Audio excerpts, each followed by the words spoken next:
اول اندازه‌مو گرفتی میخوام. آها چه ماهی گرفتی؟ مرداد. بذار ببینم.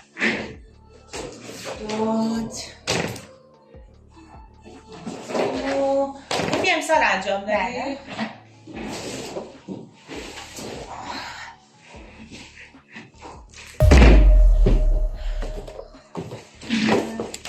عزیزم باید یه ذره بشینی تو میکشه. چقدر طول میکشه مگه؟ من عجله دارم. عزیزم میبینی که طول میکشه یه ذره. بذار من ببینم پرونده این دو تا آیدا.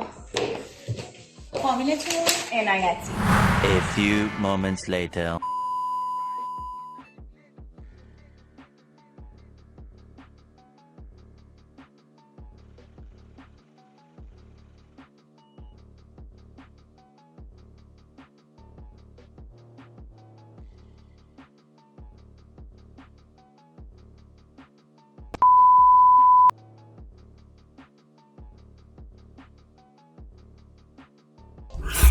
سلام عزیزم. سلام عزیزم. پرونده اسکن جلسه اولمو می‌خواستم لطف کنی بهم بدی. بله حتما بفرمایید بشینید و لطفا اسم فامیلتون رو به من بگین.